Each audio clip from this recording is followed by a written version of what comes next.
One night, I was staying up late working on a crucial assignment. After having it completed, I went to sleep at 4 in the morning and woke up at 6. I arrived at school that morning at 7:56 carrying a 5-pound book bag on my shoulder and rolling a 10-pound bag with me. I entered the school smiling, and for the rest of the day, I saw the same smile many other students give when quietly claiming their exhaustion. I believe this is a reoccurring experience familiar to the majority of students today. Ivy League students and even young children are examples of these students. In fact, Harvard now sends a letter each year to undergraduate students at the freshman orientation. The letter is titled "Slow Down," and it explains how students can have a better experience at Harvard by living life at a pace that will allow them to do the activities they enjoy and savor their experiences at the university. Nick Endy is a student at Stanford who wrote about Harvard's letter and how much he believes students at his university need that advice as well. He uses Stanford Duck Syndrome to describe the student body. Stanford Duck Syndrome forces all students afflicted to keep afloat while paddling madly underwater, while presenting a calm facade to everyone else around them. I believe the characteristics he describes are spreading all across education. They are rooted deeply within students, originating far before university or even high school. 1 year ago, I would have ignored this issue by saying that we are all just driven students who pursue challenge. But this year, it seems like even driven students are harmed by their education. But what does driven mean? And how much time must a student take to be driven? Efficiency is the ability to complete tasks at a faster rate within a smaller amount of time and with minimum wasted effort or expensive resources. When we do not reach our highest potential in time limits, we rush, or worse, cut corners. And it is when we rush that we do not reach our highest potential academically, and we stunt our creativity and innovation. This is what should be called inefficiency instead of efficiency, because the best system is not efficient or conveniently organized. It is effective. Once it is effective and holds the interest of the student body, efficiency will come on its own, and the students will graduate with creativity, passion, and many other skills.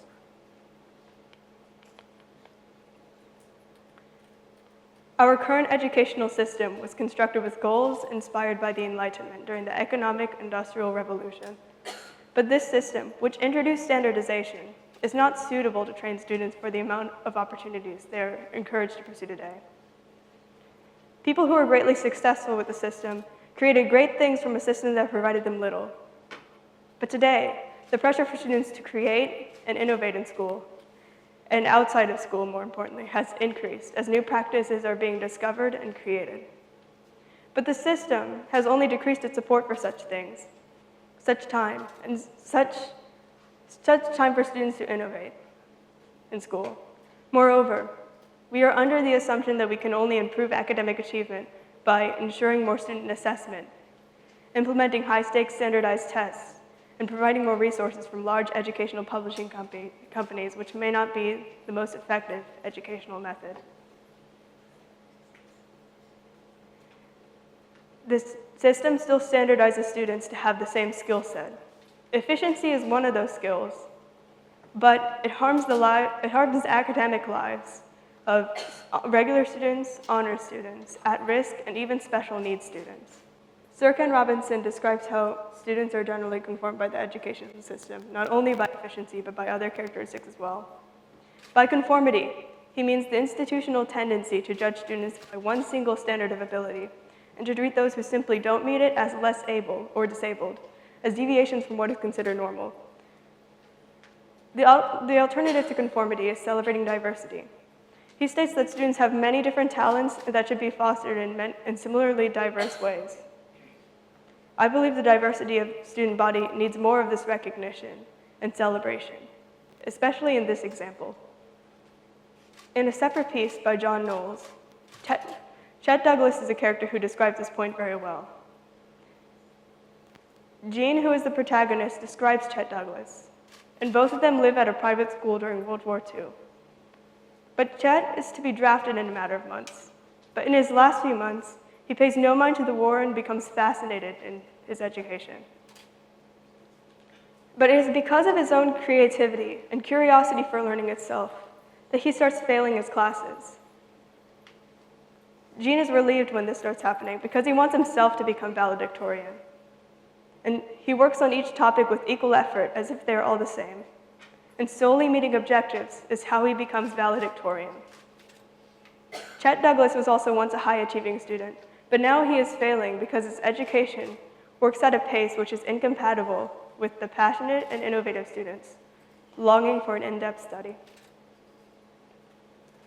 According to Sir Ken Robinson, many teachers who are unsatisfied with the superficiality of teacher requirements sometimes quit working at a conform school in order to find more effective and creative ways to teach their students.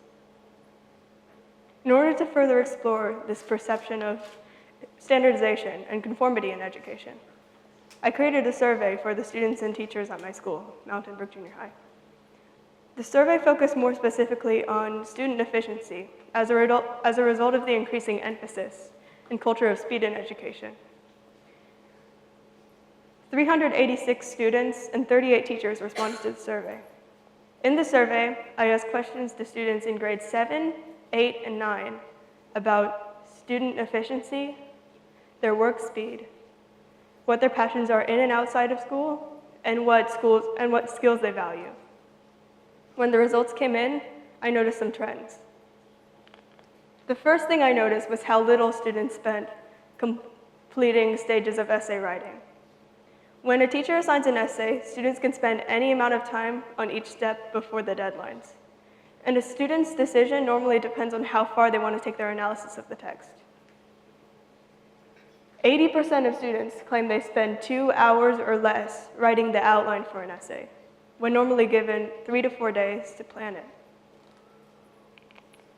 50% of students claim they spend 1 hour or less writing the first draft of an essay, when normally given 1 to 2 weeks to write it, meaning that half of our students feel that rushing an essay is necessary. 30% of students spent 2 hours, but only 20% of students said it would take them 3 hours or more. Finally, 68% of students claim they spend no more than 1 hour revising and self-editing an essay. I believe all of these students are rushing, except for the same 3% of students who took more than 4 hours to complete essay processes. These are students who dedicate the time and effort they believe these tasks deserve, but they do not always succeed. And if the assigned work persists to increase in vigor and amount, my prediction is that even these students will stop trying. Even in successful schools, issues of discontent arise from the student body. And so many students claim the large amount of homework they have per night is excessive, and the cumulative work teachers give causes many students to stay up late at night, always staying up late to work on school. And some students stated that so much homework and learning the material at home would not be necessary if schools give teachers enough time to teach the material in class adequately. And because some students in general do not get the chance to choose what they learn, and neither do their parents have choice. But teachers are not to blame for this way of teaching, because efficiency is what the modern, rigorous education system teaches teachers to practice in the classroom, limiting their options and demanding them to teach what the standards say in a short time frame. As one can tell by comparing the answers of the teachers with the students, there is a large gap and multiple misconceptions between them, even though they are both rushed. And because the education system was built off standardization and conformity, it ultimately gives students the same mindset about their education and lifestyle. And you wonder why students want to rush rather than improve their skills. Students rush in order to prevent sleep deprivation and to make more time for other activities with the large amount of homework they have. When asked open-ended questions on the survey, some students took the time to explain that they lacked a sense of purpose in some assignments. And these are students who do not see the point, but sometimes, otherwise, their point is unnaturally driven towards testing, receiving good scores, and signing up for advanced classes only to receive the credentials.